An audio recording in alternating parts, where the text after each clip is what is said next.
Olá pessoal do oitavo, tudo bem com vocês? Tudo tranquilo?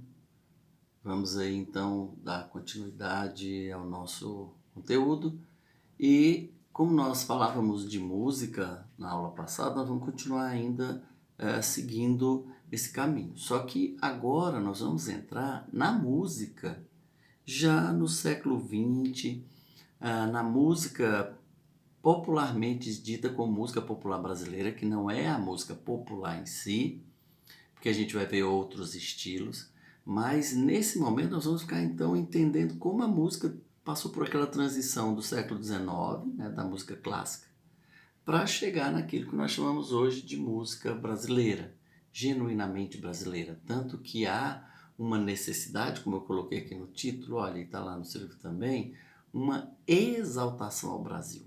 A busca de uma música que trouxesse uma identidade para a arte no Brasil.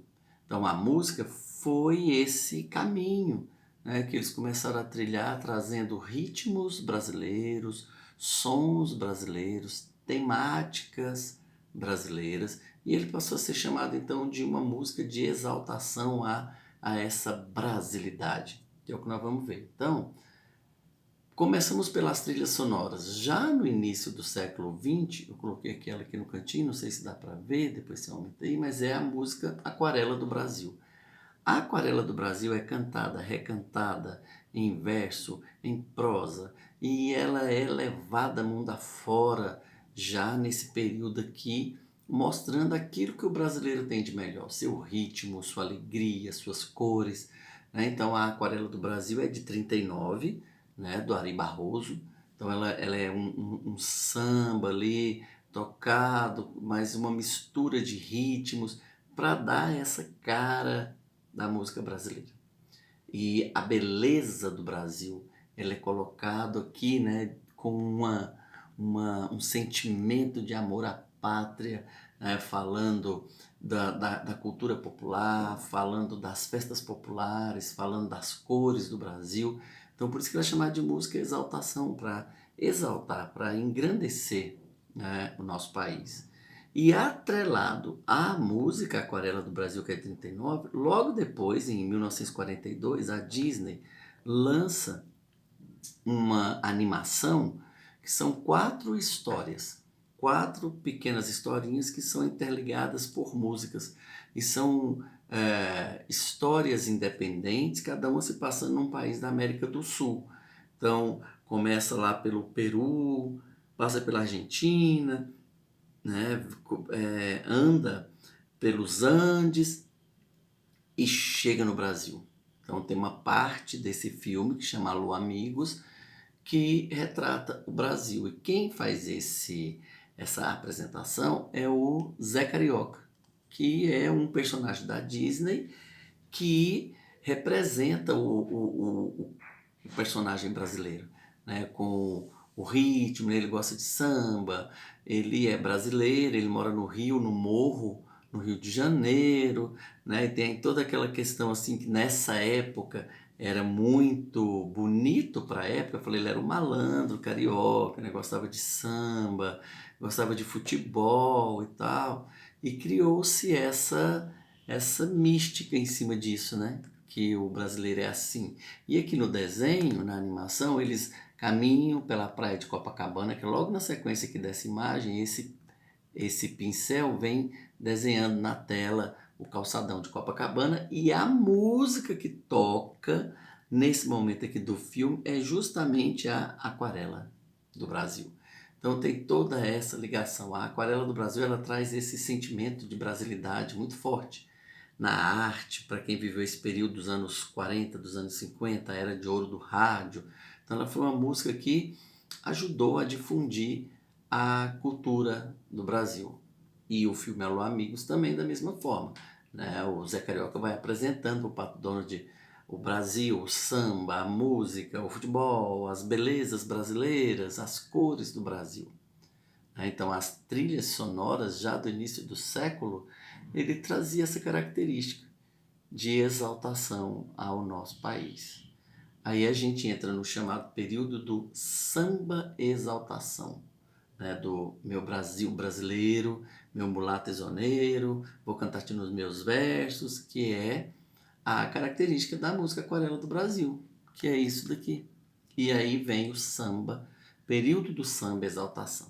Então, como era visto o samba exaltação, ele era um estilo bem patriota, a música sempre abordando os temas nacionalistas, né, as belezas, as praias, as cores, então era sempre uma música para cima, era um samba animado, porque tinha esse sentimento de nacionalismo, né, de nacionalidade muito forte, de identidade cultural muito forte. E ele foi muito comum, principalmente no período chamado Estado Novo, que vocês ainda vão estudar, eu acho que já estudaram história ou estão estudando, que o Estado Novo é aquele período em que o Getúlio Vargas era presidente do Brasil. Foi um período onde o Brasil cresceu muito, né? Começou a exploração de petróleo, chegaram as primeiras indústrias, então a arte, né, tava assim crescendo, se desenvolvendo, o Brasil criando e mostrando para o mundo a nossa música, o nosso teatro, os nossos artistas. Mas, infelizmente, foi nesse período também aqui do Getúlio Vargas que surge a censura no Brasil. Censura é o quê? Proibição. Proibir algumas coisas. Então, as músicas tinham que falar desse sentimento nacionalista. Você não podia fazer uma crítica, falar algo que fosse contrário, que fosse bater de frente com o governo. Aí criaram o DIP, que é o Departamento de Imprensa e Propaganda. Então, tudo que fosse passar no rádio, porque nesse momento aqui, ó, década de 30, década de 40, só tinha rádio, não existia televisão. Então, o que fosse passar no rádio tinha que passar primeiro pelo DIP, que era esse órgão, para ele fazer o quê? Uma vistoria, se estava tudo dentro do que fora proposto, se era para exaltar o Brasil, para falar bem do governo e essas questões. Então, não podia ter nada que fosse contrário a essa ideia de exaltação. Por isso que tem essas características, você vai ver até lá no seu livro, fala do rádio, a importância do rádio para a política nesse período aqui, entre as décadas de 30 e 50, o rádio era o veículo oficial de política. Então, de política, de cultura, de difusão da música, só tinha o rádio. Então, qualquer família, por mais carente que ela fosse, mas o rádio era um aparelho popular, diferente da televisão. Quando a gente vai ver daqui a pouco, a televisão chegou. Mas o rádio não, o rádio era mais barato, o rádio era popular. Então, era fácil você poder, como é que a gente diz, ir numa loja e comprar. Então, pelo interiorzão do Brasil, nas fazendas, nas cidades, tanto da família rica quanto da família pobre, todo mundo tinha um rádio. Então, o rádio servia como um veículo tanto para o governo quanto para a arte. Tanto que, em 1938, surge a Hora do Brasil. E em 62 ela foi substituída pela Voz do Brasil, que até hoje ela está ativa. Dá 7 horas da noite, né? 19 horas em Brasília. Tem início a Voz do Brasil. Aí vem falar o quê? Política, economia, os projetos do governo, da Câmara, do Senado. E teve um período, até uns 5, 6 anos atrás, era lei. A Voz do Brasil começava às 19 horas no país inteiro. Agora não, eles deram uma flexibilizada de uns anos para cá, então tem rádio que faz a Voz do Brasil das 20 às 21, outros faz das 21 às 22, né? Deu uma flexibilizada, mas é lei. Todos os dias tem que interromper a programação e deixar 1 hora, como se fosse um jornal nacional ali no rádio, falando só de notícia do Congresso, ali da Câmara de Deputados Federais, falando do Senado e falando do governo, falando da política, falando da economia, né? Porque quando ele foi criado lá na década de 50 era para ser isso mesmo, para divulgar os atos da presidência, né? O que eles estavam fazendo, o que ele estava buscando para o Brasil, o que ele trouxe de melhoria para o Brasil. E é nesse período, das décadas de 30, 40, 50, tão difícil também por causa da censura, mas foi chamada de a Era de Ouro do rádio. Por que era a Era de Ouro?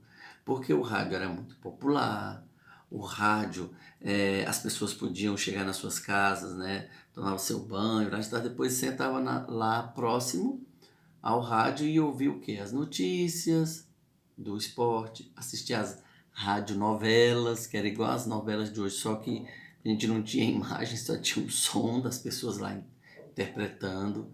Tinha os programas de auditório, da mesma forma que é na televisão, só não tinha imagem.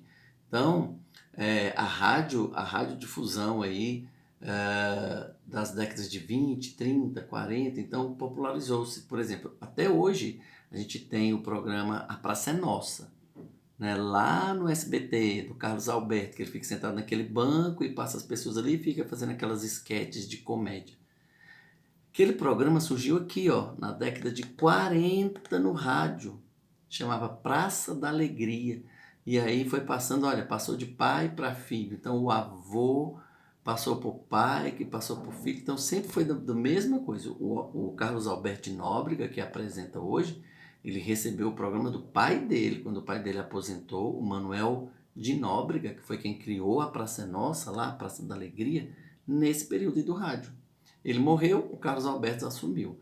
Eu acredito que quando o Carlos Alberto morrer, alguém lá da família dele vai continuar divulgando o trabalho. Então a era de ouro do rádio foi exatamente nesse período. Só que 1950 chega a televisão no Brasil e o rádio, né, entra num período de declínio. Ele perde muito do brilho dele. Ele não acaba, porque até hoje a gente tem rádio aí, mas aquela questão de ser o primeiro lugar da informação, dos programas líderes de audiência, os comerciais que davam muito dinheiro, os artistas que surgiam lá no rádio, migraram para a televisão. Mas ele continuou com a história e seguindo em frente. Então é isso que a gente vai ver também mais adiante, essa transição do rádio para a televisão. Ok? É isso aí, semana que vem nós temos aula ao vivo e vamos discutir esses assuntos aqui. Espero que vocês leiam, dêem uma estudada, tá? Tudo de bom, até qualquer hora aí, pessoal.